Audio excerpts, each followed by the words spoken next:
Sir ನಮಸ್ಕಾರ, ನನ್ನ ಹೆಸರು ಇಸ್ಮಾಯಿಲ್. ಶುಚಿರುಚಿ ಮಲ್ಲೇಶ್ವರಂ. ದೋಸೆ ಸೂಪರ್, ಒಳ್ಳೆ ಬೆಣ್ಣೆ ದೋಸೆ ಸರ್. ನಮ್ಮಲ್ಲಿ ವೆರೈಟೀಸ್ ಆಫ್ ಮಂಚೂರಿಗಳು, ವೆರೈಟೀಸ್ ರೈಸ್ ಐಟಮ್ಗಳು, ನೂಡಲ್ಸಲ್ಲಿ ಒಂದಿಷ್ಟು ವೆರೈಟಿ, ಬಾಂಬೆ ಐಟಮ್ಗಳಲ್ಲಿ ಪಾವ್ ಭಾಜಿ ಸಿಗುತ್ತೆ, ವಡಾಪಾವ್ ಸಿಗುತ್ತೆ, ಚಾಟ್ಸ್ ಐಟಮ್ಗಳು ಅಷ್ಟೇ, ಆಮೇಲೆ ತಂದೂರ್ ಐಟಮ್ಗಳು, ನಾರ್ತ್ ಇಂಡಿಯನ್ ಕರೀಸು. ಬಟ್ ಎಲ್ಲನೂ ನಮ್ಮಲ್ಲಿ ಡಿಫ್ರೆಂಟ್ ಟೇಸ್ಟಲ್ಲಿ ನಾವು ಮಾಡ್ತಾಯಿದ್ದೀವಿ. ಯಾಕಂದರೆ ಜನಕ್ಕೆ ಚೆನ್ನಾಗಿರಬೇಕು, ರುಚಿನೂ ಚೆನ್ನಾಗಿರಬೇಕು. ಒಂದು ಸಲ ತಿಂದರೆ ಇನ್ನೊಂದು ಸಲ ಬರಬೇಕು. ಲಾಸ್ಟ್ ಟೈಮ್ ನಾವೊಂದು ಬಿಸಿಬೇಳೆ ಬಾತ್ ರೆಸಿಪಿ ತೋರಿಸಿದ್ವಿ. ಭಾಳ ಅದ್ಭುತವಾಗಿ ಜನ ಕಮೆಂಟ್ ಮಾಡಿದ್ರು, ಜನ ಭಾಳ ಎಂಜಾಯ್ ಮಾಡಿದ್ದಾರೆ. ಆಮೇಲೆ ತುಂಬ ಕಮೆಂಟ್ಸ್ ಮಾಡಿ ತುಂಬ ಜನ ಫೋನ್ ಮಾಡಿದರು, ಭಾಳ ಚೆನ್ನಾಗಿ ಬಂದಿದ್ದಂತೆ. ಸೊ ಅದಾದಮೇಲೆ ಮತ್ತೆ ಈಗ ಟೊಮೆಟೊ ಕ್ಯಾಪ್ಸಿಕಮ್ ಬಾತನ್ನು ನಿಮಗೆ ಸ್ವಲ್ಪ ರಿಚ್ ಆಗಿ, ಸ್ವಲ್ಪ ಡಿಫ್ರೆಂಟಾಗಿ, ನಾನು ಏನಾದ್ರು ತೋರಿಸ್ತೀನಿ ಅಂದರೆ ಸ್ವಲ್ಪ ವಿಭಿನ್ನವಾಗಿರಬೇಕು ಅನ್ನೋದು ಅಂದ್ಕೊತೀನಿ. ಆಮೇಲೆ ರೆಸಿಪಿಯೂ ಅಷ್ಟೇ, ನೀವು ಮನೇಲಿ ಮಾಡಿದ್ರು ನಿಮ್ಮ ಏನು ಮಾಡ್ತಿರೋ ಶ್ರಮಪಟ್ಟು ಪ್ರೀತಿಯಿಂದ ಆಗ ನಿಮ್ಮ ಅಡುಗೆಯೂ ಚೆನ್ನಾಗಿ ಬರಬೇಕಂತೇಳಿ ನಾವು ಪ್ರೀತಿಯಿಂದ ನಿಮಗೆ ಇವತ್ತೊಂದು ಟೊಮೆಟೊ ಕ್ಯಾಪ್ಸಿಕಮ್ ಬಾತನ್ನು ಮಾಡು ತೋರಿಸ್ಕೊಡ್ತಾ ಇದ್ದೀನಿ. ಬನ್ನಿ ನೋಡ್ಕೊಳ್ಳಿ. ನಾವು ಟೊಮೆಟೊ ಬಾತನ್ನು ಹೆಂಗೆ ಬೇಕಾದ್ರೂ ಮಾಡ್ಬೋದು, ಭಾಳ ವಿಧಾನಗಳಿದೆ. ಇಮಿಡಿಯೇಟ್ಲಿ ಕ್ವಿಕ್ಕಾಗಿ ಮಾಡ್ಬೋದು, ಪೌಡ್ರ್ಗಳನ್ನ ಬಳಸಿ ಒಂದಿಷ್ಟು ಟೊಮೆಟೊ ಹಾಕಿ ಗರಂ ಮಸಾಲ ಹಾಕಿ ಮಾಡ್ಬೋದು. ಬಟ್ ನಾನು ನಿಮಗೆ ಹುರಿದ್ಬಿಟ್ಟು, ಮಸಾಲ ಹುರಿದ್ಬಿಟ್ಟು ನೀಟಾಗಿ ಒಳ್ಳೆ ಫ್ಲೇವರ್ ಬರೋಂಗೆ ಡಿಫ್ರೆಂಟಾಗಿ ತೋರಿಸ್ಕೊಡ್ತಾ ಇದ್ದೀನಿ. 1 ಲೀಟರ್ ಅಕ್ಕಿ ತೊಗೊಂಡಿದ್ದೀವಿ ನಾವು ಹೆಚ್ಚು ಕಮ್ಮಿ ಒಂದು ಟೊಮೆಟೊ ಬಾತು 1 ಲೀಟರಲ್ಲಿ 6 ರಿಂದ 7 ಜನ ಆರಾಮಾಗಿ ತಿನ್ಬೋದು. ಸೋನಾ ಮಸೂರಿ ಅಕ್ಕಿಯನ್ನು ನೀರಲ್ಲಿ ನೆನೆಸಿಟ್ಕೊಂಡು 10 ನಿಮಿಷ, ಇದೇನು ನೆನೆಯಬೇಕು ಅಂಥದ್ದೇನಿಲ್ಲ, ನಾವು ಒಂದು 10 ನಿಮಿಷ ಅಂದರೆ ಅಕ್ಕಿ ಚೆನ್ನಾಗಿ ಉದುರ ಬರುತ್ತೆ, ಚೆನ್ನಾಗಿ ಬರುತ್ತೆ ಅಕ್ಕಿ. ಓಕೆ, ಸಣ್ಣ ಒಂದು ಮಸಾಲ ಹುರ್ಕೊಬೇಕಾದ್ರೆ ಟೊಮೆಟೊ ಬಾತನ್ನು ಮಸಾಲ ಹುರ್ಕೊಂಡು ಮಾಡಿದ್ರೆ ಚೆನ್ನಾಗಿರುತ್ತೆ, ಒಳ್ಳೆ ಫ್ಲೇವರ್ ಆಗಿರುತ್ತೆ. ಸೊ ಅದಕ್ಕೋಸ್ಕರ ನಾವು ಸನ್ಫ್ಲವರ್ ಆಯಿಲ್ನ ಬಳಸ್ತಾ ಇದ್ದೀನಿ. ಭಾಳ ಚೆನ್ನಾಗಿದೆ, ನಾವು ಇದನ್ನೇ ಬಳಸ್ತಾ ಇದ್ದೀವಿ. ಸ್ವಲ್ಪ ಎಣ್ಣೆ ಹಾಕ್ಕೊತಾ ಇದ್ದೀನಿ, ಜಾಸ್ತಿ ಎಣ್ಣೆ ಬೇಡ, ಯಾಕಂದರೆ ಮಸಾಲ ಹುರ್ಕೊಳ್ಳೋಕ್ಕೆ ಸ್ವಲ್ಪ 50 ml ಅಷ್ಟು. ಮೆಂತ್ಯ ಕಾಳು ಒಂದು ಅರ್ಧ ಟೀ ಸ್ಪೂನಷ್ಟು ಕಾಳು ಮೆಣಸು, ಒಂದು ಅರ್ಧ ಟೀ ಸ್ಪೂನಷ್ಟು ಸೋಂಪು, ಜೀರಿಗೆ 1 ಟೀ ಸ್ಪೂನ್, ಇದು ಕಡಲೆಬೇಳೆನೂ ಅಷ್ಟೇ 2 ಟೀ ಸ್ಪೂನು. ನೋಡಿ, ಇದನ್ನೆಲ್ಲ ಸ್ಲೋ ಆಗಿ ರೋಸ್ಟ್ ಮಾಡ್ತಾಯಿದ್ದೀನಿ. ಏಲಕ್ಕಿ ಒಂದು 5 ಹಾಕ್ತಾಯಿದ್ದೀನಿ, ಒಂದೇ ಒಂದು 4 ಮರಾಠಿ ಮೊಗ್ಗು ಹಾಕ್ತಾಯಿದ್ದೀನಿ. ಆಮೇಲೆ ಲವಂಗ ಒಂದು 6 ರಿಂದ 7, ಒಂದೇ ಒಂದು ಜಾಯಿಪತ್ರಿ ಹಾಕಿದ್ದೀನಿ, ಜಾವಿತ್ರಿ ಅಂತಾರೆ, 2 ಸ್ಟಾರು ಹಾಕಿದ್ದೀನಿ, 2 ಎಲೆ ಹಾಕಿದ್ದೀನಿ. ಚಕ್ಕೆ ಇದೆಯಲ್ಲ 4 ಇಂಚು, ಇದು 1 kg ಅಳತೆಗೆ ಅಷ್ಟೇ. ಜೊತೆಗೆ ರಿಚ್ ಅಂತ ಅಂದಾಗ ಏನಾಗುತ್ತೆ ಅಂದರೆ ಸ್ವಲ್ಪ ನಾವು ಗೋಡಂಬಿನೂ ಸ್ವಲ್ಪ 1 ಮುಷ್ಟಿ, ಇದು ರೈಸಲ್ಲಿ ಒಳ್ಳೆ ಮಜಾ ಕೊಡುತ್ತೆ ಮಸಾಲೆಗೆ. ಧನಿಯಾ 1 ಮುಷ್ಟಿ, ಒಂದು 5 ಟೀ ಸ್ಪೂನಷ್ಟು ಹಾಕ್ಕೊಳ್ಳಿ. ನೋಡಿ, ತುಂಬ ಏನಿಲ್ಲ, ಸಿಂಪಲ್ ಮಸಾಲ. ಟೊಮೆಟೊ ಬಾತನ್ನು ಸ್ವಲ್ಪ ಕಲರ್ ಬಾಗಿರಬೇಕು. ಬೇಡಿಗೆ ಮೆಣಸಿನ್ಕಾಯಿ ನೋಡಿ 15 ಬೇಡಿಗೆ ಮೆಣಸಿನ್ಕಾಯಿ ಹಾಕ್ಕೊಂಡಿದ್ದೀನಿ, 1 kgಗೆ 15 ಬೇಡಿಗೆ ಮೆಣಸಿನ್ಕಾಯಿ ಹಾಕ್ಕೊಂಡಿದ್ದೀನಿ. ಬೇಡಿಗೆ ಮೆಣಸಿನ ತುಂಬ ಖಾರ ಇರೋಲ್ಲ, ಲೈಟಾಗಿ ನಿಮಗೆ ಜಾಸ್ತಿ ಹಾಕಿ 1-2 ಜಾಸ್ತಿ ಬಿದ್ದರೂ ತೊಂದರೆ ಇಲ್ಲ. ಸ್ವಲ್ಪ ಕರಿಬೇವು ಹಾಕ್ತಾಯಿದ್ದೀನಿ. ನಾನು ಸ್ವಲ್ಪ ಮಸಾಲ ಕೆಂಪಾಗಿರಲಿ ಅಂತೇಳಿ ಟೊಮೆಟೊನ ಇದಕ್ಕೆ ಹಾಕ್ತಾಯಿದ್ದೀನಿ, 1 ರಿಂದ 1.5 ಟೊಮೆಟೊ ಇಲ್ಲಿ ಹಾಕ್ಕೊಂಡಿದ್ದೀನಿ. ಇದಕ್ಕೆ ನಾವು ಕಾಯಿ ತುರಿ ಒಂದು ಹೆಚ್ಚು ಕಮ್ಮಿ ಒಂದು ಅರ್ಧ ಕಾಯಿ ತುರಿ ಜೊತೆಗೆ ಇದನ್ನೆಲ್ಲ ಸ್ವಲ್ಪ ಏನು ಫ್ರೈ ಆಗೋದು ಬೇಡ, ಇದು ಮುಗೀತು ಅಷ್ಟೇ. ನೋಡಿ ಎಲ್ಲ ಆಯಿತು. ಅರಿಶಿನ ಪುಡಿ ಒಂದು ಅರ್ಧ ಟೀ ಸ್ಪೂನ್. ನೋಡಿ, ದಯವಿಟ್ಟು ಮಸಾಲ ಮಾತ್ರ ರೋಸ್ಟ್ ಮಾಡ್ಬೇಕಾದ್ರೆ ಕಪ್ ಮಾಡಬೇಡಿ, ಅದೊಂದೇ. ಇವಾಗ ಇದನ್ನು ರುಬ್ಬಕ್ಕೆ ಕಳಿಸೋಣ. ಟೊಮೆಟೊ ಯಾಕೆ ಹಾಕ್ಕೊಂಡಿದ್ದೀನಿ ಅಂದರೆ ಇದರಲ್ಲಿ ಜೊತೆಗೆ ನಾನು ನಿಮಗೆ ಅದರಲ್ಲಿ ಮಸಾಲ ಒಂದ್ಸಲ ಫ್ಲಫಿ ಇರುತ್ತೆ, ಚೆನ್ನಾಗಿರುತ್ತೆ. ನಾವು ಇವಾಗ ಇದಕ್ಕೆ ಸನ್ಫ್ಲವರ್ ಆಯಿಲ್ನ ಹಾಕ್ತಾಯಿದ್ವಿ. ಹೆಚ್ಚು ಕಮ್ಮಿ ನಮಗೆ 1 kgಗೆ 200 ಗ್ರಾಮ್ ಆಯಿಲ್ ಬೇಕು ರೀ. ಒಂದು 200 ಗ್ರಾಮ್ ಆಯಿಲ್ ಇದ್ದರೆ ನಿಮ್ಗೆ ಒಳ್ಳೆ ಬಾತು ಚೆನ್ನಾಗಿ ಆಗುತ್ತೆ. ಈ ಪಲಾವ್ಗೆಲ್ಲ ಅಷ್ಟು ಬೇಕು ಸರ್. ತರಕಾರಿಗಳು ಏನೇನು ಹಾಕ್ತೀವಿ ಅಂದರೆ ಅದು ಬೇಯಬೇಕು, ಅದಕ್ಕೆಲ್ಲದಕ್ಕೂ ಒಂದು ರುಚಿ ಅಂದರೆ ಎಣ್ಣೆ ಫ್ರೈ ಆಗಬೇಕಲ್ಲ.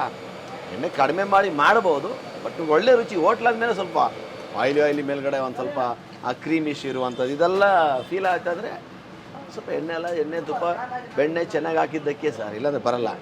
ನಾವೊಂದು ಸ್ವಲ್ಪ ಸೋಂಪನ್ನು ಇದಕ್ಕೆ ಹಾಕ್ತಾಯಿದ್ದೀವಿ ಜೊತೆಗೆ. ಸುಮ್ಮನೆ ಒಂದು ಸ್ವಲ್ಪ 1-2 ಪೀಸು ಚಕ್ಕೆ, ಅನನಾಸೂವ, ಸುಮ್ಮನೆ ಒಂದು ಜಾಸ್ತಿ ಆಗಂಗಿಲ್ಲ, ಎಲ್ಲ ಒಂದು 3-4 ಪೀಸು, ಒಂದು 3 ಏಲಕ್ಕಿ ಎಲ್ಲ ಹಾಕಿದ್ವಿ ಮಸಾಲೆಯಲ್ಲಿ. ಬಟ್ ಇದು ರೈಸ್ ಜೊತೆಗೆ ನಿಮಗೆ ಸಿಕ್ಕಿದಾಗ ಒಂಥರ ಚೆನ್ನಾಗಿರುತ್ತೆ. ಒಂಚೂರು ಕಸ್ತೂರಿ ಮೆಥಿನೂ ಹಾಕ್ತಾಯಿದ್ದೀನಿ. ಈರುಳ್ಳಿ 2 ದೊಡ್ಡ ಈರುಳ್ಳಿ ಹಾಕ್ಕೊಂಡಿದ್ದೀನಿ. ಈ ನಡುವೆ ಜಾಸ್ತಿ ನಾವು ಸ್ವಲ್ಪ ಸೌತ್ ಕಡೆಗೂ ಸ್ವಲ್ಪ ಇದು ಫೋಕಸ್ ಮಾಡ್ತಾಯಿದ್ದೀವಿ. ಕೇಟ್ರಿಂಗ್ಗಳೆಲ್ಲ ಬರ್ತಾಯಿದೆ, ಊಟದ ಆರ್ಡ್ರ್ ಬರ್ತಾಯಿದೆ. ಆಮೇಲೆ ಈ ಥರ ನಿಮಗೆ ಟೊಮೆಟೊ ಬಾತ್ಗಳು ಬೇಕು, ಆಫೀಸ್ಗೆಲ್ಲ ಎಮರ್ಜೆನ್ಸಿ ಬೇಕು, ಒಂದು 50 ಪ್ಯಾಕೆಟ್ ಬೇಕು, 100 ಪ್ಯಾಕೆಟ್ ಬೇಕು, ಮುಂಚಿತವಾಗಿ ಹೇಳಿದ್ರೆ ನಾವು ಅದನ್ನು ಆ ಥರ ರೆಡಿ ಮಾಡಿಕೊಡ್ತೀವಿ. ಹಸಿಮೆಣ್ಸಿನ್ಕಾಯಿ 1 2 3 4 5 ಅದನ್ನು ನಾನು ಏನು ಒಡೆಯಲ್ಲ, ಹಾಗೆ ಹಾಕ್ತಾಯಿದ್ದೀನಿ. ಈ ಒಡೆದಾಗ ಬೀಜಗಳೆಲ್ಲ ನಿಮಗೆ ಬಾಯಿ ಸಿಗುತ್ತೆ. ಬೇಕಾದವ್ರಿಗೆ ಬಳಸ್ಬೋದು, ಬೇಡದವ್ರು ಹಂಗೆ ಇಟ್ಕೊಬೋದು. ನೋಡಿ ಕೆಂಪು ಕಲರ್ ಬಂದಿದೆ. ನಾನು ಒಂದು ಸ್ವಲ್ಪ ಗೋಡಂಬಿನೂ ಹಾಕ್ತಾಯಿದ್ದೀನಿ, ಟೊಮೆಟೊ ಹಾಕ್ತಾಯಿದ್ದೀನಿ. ನೋಡಿ ಒಟ್ಟಿಗೆ ಒಂದು 6 ಟೊಮೆಟೊ ತೊಗೊಂಡಿದ್ದೆ. 1 ಟೊಮೆಟೊನ ನಾನು ಮಸಾಲೆ ಜೊತೆ ಹಾಕ್ಕೊಂಡಿದ್ದೀನಿ. ಇಲ್ಲಿ ಇನ್ನೊಂದು 5 ಟೊಮೆಟೊ ಇದರಲ್ಲಿ ಹಾಕ್ಕೊಂಡಿದ್ದೀನಿ. ನೋಡಿ ಇದು ಗ್ರೀನ್ ಪೀಸ್ ಹಾಕ್ಕೊತಾ ಇದ್ದೀನಿ, ಬಟಾಣಿ. ಇದೊಂದು ನಿಮ್ಮ ಅನುಕೂಲಕ್ಕೆ ನೀವು ಜಾಸ್ತಿ ತಿನ್ನಬೇಕಂದ್ರೆ ಜಾಸ್ತಿ ಹಾಕ್ಕೊಳ್ಳಿ. ಕ್ಯಾಪ್ಸಿಕಮ್ ಹಾಕ್ತಾಯಿದ್ದೀನಿ. ಕ್ಯಾಪ್ಸಿಕಮ್ ಯಾವತ್ತಿದೆಯಲ್ಲ ನಿಮ್ಮ ಅಡುಗೆನ ನಿಮಗೆ ಅಡುಗೆಗೆ ಒಳ್ಳೆ ರುಚಿ ಕೊಡುತ್ತೆ, ಜೊತೆಗೆ ತುಂಬ ಒಳ್ಳೆಯದು ಕೂಡ ಸ್ಕಿನ್ನಿಗೆ. ಇಲ್ಲಿ ನಿಮಗೆ ಒಂದು ಟ್ವಿಸ್ಟ್ ಏನು ಮಾಡ್ತಾಯಿದ್ದೀನಿ ಅಂದರೆ, ನಾನು ಈ ಸಬ್ಬಕ್ಕಿ ಸೊಪ್ಪನ್ನು ಹಾಕ್ತಾಯಿದ್ದೀನಿ. ಈ ರೆಸಿಪಿನ ನೀವು ಒಂದು ಸಲ ಮಾಡಿ ನೋಡಿ. ಕಾಲು ಕಟ್ಟಷ್ಟು ಹಾಕ್ಕೊಂಡಿದ್ದೀನಿ, ಬಟ್ ಹೆಚ್ಚಿಗೆ ಆದರೂ ಸಬ್ಬಕ್ಕಿ ಸೊಪ್ಪಲ್ಲಿ ಏನು ನಿಮಗೆ ಇದು ಆಗಲ್ಲ, ಟೇಸ್ಟು ಕೆಡಲ್ಲ. ಜಾಸ್ತಿ ಆದ್ರೂ ಅದೊಂಥರ ನಿಮಗೆ ಒಳ್ಳೆ ಬೈಂಡಿಂಗ್ ಕೊಡುತ್ತೆ ರೈಸಿಗೆ ಇದು. ಇಲ್ಲಿ ನೋಡಿ ಶುಂಠಿ ಬೆಳ್ಳುಳ್ಳಿ ಪೇಸ್ಟು. ನಮ್ಮಲ್ಲಿ ಹೋಟ್ಲಲ್ಲಿ ಏನು ಮಾಡ್ತೀವಿ ಅಂದರೆ, ನಾವು ಶುಂಠಿ ಬೆಳ್ಳುಳ್ಳಿ ರೆಡಿ ಮಾಡಿ ಚೆನ್ನಾಗಿ ಪೇಸ್ಟ್ ಮಾಡಿ ಮತ್ತೆ ಅದನ್ನು ಫ್ರೈ ಮಾಡಿ ಇಟ್ಕೊಂಡಿರ್ತೀವಿ. ಸ್ವಲ್ಪ ಜಾಸ್ತಿನ ಬರುತ್ತೆ ಅಂತ ಒಂದೇ ಟೇಬಲ್ ಸ್ಪೂನ್ ಹಾಕ್ಕೊತಾ ಇದ್ದೀನಿ. ನಿಮ್ಮ ಗ್ರಾಮ್ ಲೆಕ್ಕ ಅಂದರೆ ಲೆಕ್ಕಾಚಾರವಾಗಿ ಶುಂಠಿ ಬೆಳ್ಳುಳ್ಳಿ ಪೇಸ್ಟ್ 100ರಿಂದ 125 ಗ್ರಾಮ್. ನಾವು ರುಬ್ಬಿರೋ ಮಸಾಲೆಗಳು ಎಲ್ಲ ರೆಡಿ ಮಾಡಿ ರುಬ್ಬಿರೋದು ನೋಡಿ. ತುಂಬ ನೈಸ್ ಏನು ಬೇಕಾಗಿಲ್ಲ, ಸ್ವಲ್ಪ ಕೋರ್ಸಿದ್ರೂ ಚೆನ್ನಾಗಿರುತ್ತೆ. ತುಂಬ ರುಬ್ಬಿ ನೈಸ್ ಬೇಕಾಗಿಲ್ಲ, ಸ್ವಲ್ಪ ಕೋರ್ಸ್ ಸಾಂಬಾರು ಥರನೇ ರುಬ್ಕೊಂಡು ಸಾಕು. ನೋಡಿ ಸೂಪರ್ ಬಂತು, ಚೆನ್ನಾಗಿ ಕಾಣ್ತಾ ಇದೆ. ಆಲ್ರೆಡಿ ಫ್ರೈ ಆಗಿದೆ, ಏನು ಫ್ರೈ ಮಾಡಬೇಕಾಗಿಲ್ಲ. ಬಟಾಣಿ ಹಾಕ್ಕೊಂಡಿವಿ, ಗೋಡಂಬಿ ಹಾಕ್ಕೊಂಡಿವಿ, ಕ್ಯಾಪ್ಸಿಕಮ್ ಹಾಕ್ಕೊಂಡಿದ್ವಿ. ಯಾಕಂದರೆ ಟೊಮೆಟೊ ಸೊಪ್ಪು ಬರೀ ಟೊಮೆಟೊ ಅಂದರೆ ಒಂದು ಸ್ವಲ್ಪ ತಿನ್ನೋಕೆ ಒಂದು ಸ್ವಲ್ಪ ಬೋರ್ ಅನಿಸುತ್ತೆ. ಅದಕ್ಕೆ ಒಂದು ಸ್ವಲ್ಪ ನಾವು ಏನು ಮಾಡೋಣ ಅಂದರೆ, ಈ ಕ್ಯಾಪ್ಸಿಕಮ್ಮು, ಸಬ್ಸಿಗೆ ಸೊಪ್ಪು ಎಲ್ಲ ಒಂದು ಸ್ವಲ್ಪ ಡಿಫ್ರೆಂಟಾಗಿ ಹಾಕಿದಾಗ ತಿನ್ನೋರಿಗೆ ಮಜಾ ಸಿಗುತ್ತೆ. ನಾನು ನೋಡಿ 1 ಲೀಟರಲ್ಲಿ ಇದರಲ್ಲಿ ಒಂದು ಅಕ್ಕಿ ತೊಗೊಂಡಿದ್ದೆ. ಇದಕ್ಕೆ ನಾವು ಕುಕ್ಕರಲ್ಲಿ ಮಾಡೋದ್ರಿಂದ 1ಕ್ಕೆ 2, ಸೊ ಅಲ್ಲಿಗೆ 1 ಲೀಟ್ರ್ ಅಕ್ಕಿಗೆ 2 ಲೀಟರ್ ನೀರು. ಉಪ್ಪು ನಾನು 1 ಕೈ ಮುಷ್ಟಿ ಒಳ ಮುಷ್ಟಿ, ನೋಡಿ ಇಷ್ಟು ಉಪ್ಪು ಹಾಕ್ತೀನಿ. 1 kgಗೆ 1 ಒಳ ಮುಷ್ಟಿ ಉಪ್ಪು, ಒಳ ಮುಷ್ಟಿ. ಸರ್ ಸ್ವಲ್ಪ ಬೆಲ್ಲ ನಾನು ಒಂದು ಲಿಂಬೆಹಣ್ಣಷ್ಟು, ಒಂದು ಸಣ್ಣ ಲಿಂಬೆಹಣ್ಣಷ್ಟು ಹಾಕ್ತಾಯಿದ್ದೀನಿ. ಬೇಕಾದವರು ಹಾಕ್ಕೊಳ್ಳಿ. ನಿಮಗೆ ಖಾರ ಆಗಿರಬೇಕಂದ್ರೆ ಬೆಲ್ಲ ಹಾಕೋದು ಬೇಡ. ಒಂದು ಮಾತು ಕೇಳಿದ್ದೀರಾ ನಿಮ್ಗೆ ಗೊತ್ತಲ್ಲ, ತಾಯಿ ಕೈ ಅಡುಗೆ ತುಂಬ ರುಚಿ ಇರುತ್ತೆ. ನಮ್ಮ ತಾಯಿ ಮಾಡಿದ್ದು ಏನೂ ಹಾಕಲ್ಲಪ್ಪ, ಸಿಂಪಲಾಗಿ ಮಾಡಿರ್ತಾರೆ, ಅದರಲ್ಲಿ ಏನು ರುಚಿ ಇರುತ್ತೆ ಅಂತಂದರೆ ನೀವು ನನಗೂ ಫೀಲ್ ಆಗಿದೆ. ಸಹಜವಾಗಿ ಎಲ್ಲರಿಗೂ ಹಂಗೇನೆ, ನಮ್ಮ ತಾಯಿ ಅಡುಗೆ ಚೆನ್ನಾಗಿ ಮಾಡ್ತಾರೆ, ನಮ್ಮ ತಾಯಿ ಅಡುಗೆ ಮಾಡ್ತಾರೆ. ನಮ್ಮ ತಾಯಿಯವ್ರು ಏನು ಮಾಡ್ತಾರೆ ಅಂದರೆ, ತಮ್ಮ ಮಕ್ಕಳಿಗೆ, ತಮ್ಮ ಮನೆಯ ಯಜಮಾನರಿಗೆ, ಮನೆಯವರು ಎಲ್ಲ ಸಂಸಾರನ ಅವರು ಒಟ್ಟಾಗಿ ತೊಗೊಂಡು ಎಲ್ಲರಿಗೂ ಚೆನ್ನಾಗಿ ಆಗಬೇಕು ಅನ್ನೋದು ಆ ಪ್ರೀತಿನ ಚೆನ್ನಾಗಿ ಹಾಕ್ತಾರೆ. ಆಮೇಲೆ ಅವರು ಬೇಕಾದ್ರೆ ತಿನ್ನಲ್ಲ, ತಿನ್ನೋರು ಚೆನ್ನಾಗಿದೆ, ಖುಷಿ ತಿಂತಾಯಿದ್ದಾರೆ, ನಗ್ನಗ್ತಾ ತಿಂತಾಯಿದ್ದಾರೆ ಅಂದರೆ ಅದೇ ಖುಷಿ ಪಡ್ಕೊಂಡು ಅವರು ತಣ್ಣಗೆ ಮಲ್ಕೊಂಡ್ಬಿಡ್ತಾರೆ. ಅಷ್ಟು ಹೇಳ್ತೀವಿ. ಯಾಕಂದರೆ ತಾಯಿಯ ಪ್ರೀತಿ ಅಂದರೆ ಹಂಗೇನೆ, ಅವರ ಹೃದಯ ಅಂದರೆ ಹಂಗೇನೆ. ಸೊ ಅದೇ ಥರ ನೀವು ಕೂಡ ಅಷ್ಟೇ, ಅಡುಗೆಗೆ ಸ್ವಲ್ಪ ನೀವು ಪೇಷನ್ಸಲ್ಲಿ, ನಿಮ್ಮ ಪೇಷನ್ಸ್ ಕೂಡ ಚೆಕ್ ಮಾಡೋದು ಅಡುಗೆಯಲ್ಲೇ. ಎಷ್ಟು ನಿಮ್ಮ ಪೇಷನ್ಸ್ ಇದೆ, ಆ ಫ್ರೈ ಮಾಡೋ ಲೆಕ್ಕಾಚಾರ ಇರ್ಬೋದು, ಬೇಯಿಸುವಂಥ ಲೆಕ್ಕಾಚಾರ ಇರ್ಬೋದು, ಕುಕ್ಕರು ಮುಚ್ಚಳ ತೆಗೆಯುವಂಥ ಟೈಮು ಪೇಷನ್ಸಲ್ಲಿ ಕಾಯುವಂಥದ್ದು, ಪ್ರತಿಯೊಂದೂ ನಿಮ್ಮ ಪೇಷನ್ಸು ಕೂಡ ಚೆಕ್ ಆಗುತ್ತೆ. ಆಮೇಲೆ ನೀವು ಪ್ರೀತಿನ ನೀವು ಹಾಕಿ ಅಡುಗೆ ಮಾಡಿದ್ರೆ ನಿಮ್ಮ ಕೈಯಲ್ಲಿ ಕೂಡ ಅಡುಗೆ 100% ಚೆನ್ನಾಗಿ ಬರುತ್ತೆ. ಅದು ನಾನು ಗ್ಯಾರಂಟಿ. ಯಾಕಂದರೆ ನಾವು ಎಷ್ಟು ಪ್ರೀತಿಯಿಂದ ನಿಮಗೆ ಎಷ್ಟು ಅಡುಗೆ ಹೇಳ್ಕೊಡ್ತೀವಿ ರೀ, ಎಷ್ಟು ಪ್ರೀತಿಯಿಂದ ಹೇಳ್ಕೊಡ್ತೀವಿ. ನೀವು ಹಿಂಗೆ ಮಾಡಿ ಹಂಗೆ ಮಾಡಿ ಅಳತೆ ಪ್ರಮಾಣ, 1 ಪೀಸ್ ಹಾಕಿ 2 ಪೀಸ್ ಹಾಕಿ 3 ಪೀಸ್ ಏನಕ್ಕೆ ಕೇಳಿ, ನೀವು ಮಾಡಿದ್ಮೇಲೆ ನಿಮ್ಮ ಮನೆ ಚೆನ್ನಾಗಿ ಬರಬೇಕು, ನಮಗೊಂದು ಆಸೆ ಅದು.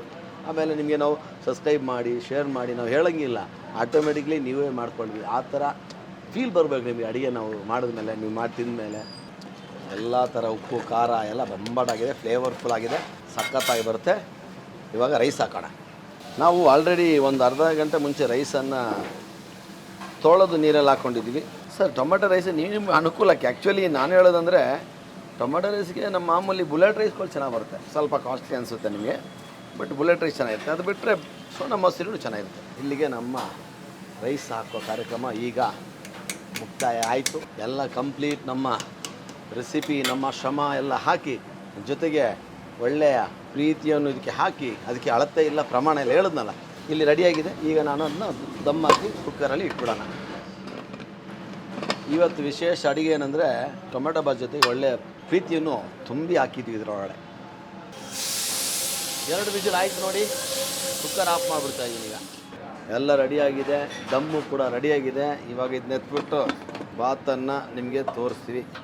ನೋಡಿ ನೋಡಿ ನೋಡಿ ನೋಡಿ ನೋಡಿ, ಯಾಕೆ ಉದುರಾಗಿದೆ. ಮೈನು ಮಸಾಲ ಅಲ್ಲ, ಅದ್ರ ಜೊತೆಗೆ ಸೇರ್ಕೊಂಡು ನೋಡಿ, ಎಲ್ಲ ಉದುರು ಕರೆಕ್ಟಾಗಿದೆ. ಯಾಕೆ ಕುಕ್ಕರಲ್ಲಿ ಸ್ವಲ್ಪ ಹಿಂಗೆ ಸಾಫ್ಟಾಗಿ ಬರೋದು, ಬಟ್ ಆದರೂ ಚೆನ್ನಾಗಿ ಬಂದಿದೆ. ಹಿಂಗೆ ಇರಬೇಕು ಟೊಮೆಟೊ ಬಾತ್ ಅಂದರೆ, ಸ್ವಲ್ಪ ಸಾಫ್ಟ್ ಇರಬೇಕು, ಸ್ವಲ್ಪ ಉದುರು ಇರಬೇಕು ನೋಡಿ. ಓಕೆ, ಸೊ ಈಗ ಇದನ್ನು ಪ್ಲೇಟಲ್ಲಿ ಹಾಕುವುದು.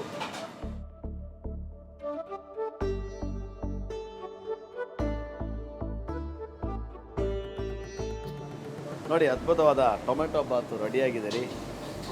ಹೆಂಗಾಗಿದೆ ಅಂದರೆ ಆ ಮಸಾಲೆಗಳು ಏನೇನು ಹಾಕಿದ್ದೀವಲ್ಲ, ಎಲ್ಲ ಫ್ಲೇವರ್ಗಳು ಎಲ್ಲಿ ಹೊಡಿತಾ ಇದೆ. ಯಾಕಂದರೆ ವಿಭಿನ್ನವಾಗಿ, ಡಿಫ್ರೆಂಟಾಗಿ, ರಿಚ್ ಆಗಿ, ನೀವು ಹೆಂಗೆ ಹೇಳಿದ್ರು ಎಲ್ಲನೂ ಇದರಲ್ಲಿ ಬಿದ್ದಿದೆ.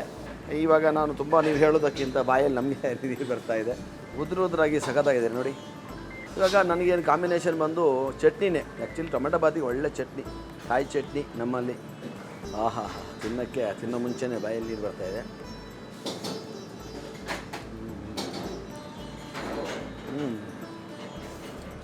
ಒಂದು ಬೈಟ್ಗಂತೂ ಸ್ಟಾಪ್ ಮಾಡೋಕ್ಕಾಗಲ್ಲ ನನಗೆ.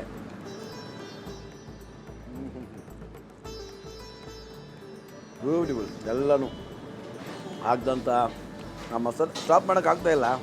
ಯಾಕಂದರೆ ರುಚಿ ಚೆನ್ನಾಗಿದ್ದರೆ ಮಾತ್ರ ಈ ಥರ ತಿನ್ನೋಕ್ಕೆ ಸಾಧ್ಯ. ಬಾಯೊಳೆಲ್ಲ ರುಚಿ, ಎಲ್ಲ ಥರ ಮಸಾಲೆಗಳು ಹಾಕಿರುವಂಥ ಫ್ಲೇವರು, ಗೋಡಂಬಿ, ಬಟಾಣಿ, ಅನ್ನ ಕೂಡ ಅದ್ಭುತವಾಗಿ ಸಖತ್ತಾಗಿ ಬಂದಿದೆ. ಉದುರಾಗಿದೆ. ಉಪ್ಪು, ಖಾರ, ಹುಳಿ ಯಾವ ಕೊರತೆ ಇಲ್ಲ. ಸ್ವಲ್ಪ ಬೆಲ್ಲನೂ ಹಾಕಿದ್ವಿ, ಸ್ವಲ್ಪ ಆ ಸ್ವೀಟಿಶ್ ಕೂಡ ಅದನ್ನು ಬ್ಯಾಲೆನ್ಸ್ ಮಾಡಿ. ಈ ಬೆಲ್ಲ ಹಾಕೋದೇನು ಗೊತ್ತಾ, ಸ್ವಲ್ಪ ಖಾರ ಎಲ್ಲ ಹಾಕಿರ್ತೀವಲ್ಲ, ಇದನ್ನೆಲ್ಲ ಒಂದು ಹಿಡಿದಿಟ್ಕೊಳುತ್ತೆ. ಅದೊಂದು ಅಂದರೆ ಅದು ಒಂದು ಹಿಡ್ತಾ ಅದಕ್ಕೆ ಸಿಕ್ಕುತ್ತೆ. ಈ ಸ್ವಲ್ಪ ಬೆಲ್ಲ ಇದೆಯಲ್ಲ, ತುಂಬ ಈ ಟ್ರೆಡಿಷನಲ್ ಫುಡ್ಡಲ್ಲಿ ಬೆಲ್ಲನ ಬಳಕೆ ಭಾಳ ಅಗತ್ಯನೂ ಕೂಡ. ತುಂಬ ಮಸಾಲೆಗಳು ಹಾಕ್ತೀವಲ್ಲ ರೀ, ಅಂದ್ಕೊಂಡು ಧನಿಯಾ, ಜೀರಿಗೆ, ಇದನ್ನೆಲ್ಲ ಒಂದು ಹಿಡ್ತಲ್ಲಿಡೋದೇ ಆ ಬೆಲ್ಲ. ಈ ಥರದ ಟೊಮೆಟೊ ಬಾತ್ ಬೇಕು, ಈ ಥರದ ರೆಸಿಪಿನೂ ಬೇಕಂದ್ರೂ ನಮ್ಮ ಚಾನಲಲ್ಲಿ ನಿಮಗೆ ಎಲ್ಲ ಈಸಿಯಾಗಿ ಸಿಗುತ್ತೆ. ನಮ್ಮ ಹೋಟೆಲ್ಗೆ ಬರಬೇಕಂದ್ರೆ ಮಲ್ಲೇಶ್ವರಂ 10ನೇ ಕ್ರಾಸು, ದೇವಸ್ಥಾನದ ರಸ್ತೆ. ಶುಚಿ ಹೇಳಂಗಿಲ್ಲ, ಯಾಕಂದರೆ ಒಂದು 300ಕ್ಕಿಂತ ಜಾಸ್ತಿ ಎಪಿಸೋಡ್ಗಳಲ್ಲಿ ಶುಚಿ ಅಂತ ಒಂದು 1000 ಸತ ಹೇಳಿದ್ದೀವಿ. ಮಲ್ಲೇಶ್ವರಂ 10ನೇ ಕ್ರಾಸ್ ಅಂತ ಒಂದು 1000 ಸತ ನಾವು ಹೇಳಿದ್ದೀವಿ. ಅಡ್ರೆಸ್ ಹುಡ್ಕಂಗಿಲ್ಲ, ಯಾಕಂದರೆ ಎಲ್ಲೇ ಯಾರನ್ನ ಕೇಳಿದ್ರು ಶುಚಿ ದೋಸೆ ತೋರಿಸ್ತಾರೆ. ಆಮೇಲೆ ದೇವಸ್ಥಾನಕ್ಕೆಲ್ಲ ಬಂದರೆ ಶುಚಿ ಬಂದರೆ ಒಂದು ವಿಸಿಟ್ ಮಾಡಿದ್ರೆ ಮಲ್ಲೇಶ್ವರಂ ಬಂದ ಟ್ರಿಪ್ ನಿಮ್ಗೆ ಕಂಪ್ಲೀಟ್ ಆಗುತ್ತೆ. ಶಾಪಿಂಗ್ ಇರ್ಬೋದು, ತುಂಬ ದೇವಸ್ಥಾನಗಳಿದೆ, ಎಲ್ಲ ಸುತ್ತಾಡ್ಕೊಂಡು ಒಂದು ವಿಸಿಟ್ ಮಾಡಿ. ಈ ಥರ ಟೊಮೆಟೊ ಬಾತ್ ಇರ್ಬೋದು, ತವಾ ಪಲಾವ್ ಇರ್ಬೋದು, ವೆಜ್ ಬಿರಿಯಾನಿ ಇರ್ಬೋದು, ಮಶ್ರೂಮ್ ಬಿರಿಯಾನಿ ಇರ್ಬೋದು, ಮಡ್ಕಾ ಬಿರಿಯಾನಿ ಪಾಟಲ್ಲಿ ಮಾಡ್ತೀವಿ ಅಂಥದ್ದಿರ್ಬೋದು, ಚಾಟ್ಸ್ ಇರ್ಬೋದು. ಭಾಳ ಹಳೆಯ ಸ್ಟೈಲಲ್ಲಿ ಒಂದು 25 ವರ್ಷದ ಮಸಾಲ ಪುರಿ ನಮ್ಮ ರುಚಿ ಇವಾಗಲೂ ಅದೇ ಇದೆ, ತುಂಬ ಚೆನ್ನಾಗಿದೆ. ನಿಮ್ಮ ಸಹಕಾರ ನಮಗೂ ಬೇಕು. ಸೊ ಇಲ್ಲಿಗೆ ಇವತ್ತಿಗೆ ಈ ಕಾರ್ಯಕ್ರಮದ ಕೊನೆಯ ಅಂತ ಆಯಿತು. ಥ್ಯಾಂಕ್ ಯು ಸೋ ಮಚ್ ನಿಮ್ಮ ಸಹಕಾರಕ್ಕೋಸ್ಕರ. ಅಲ್ಲಿಯ ತನಕ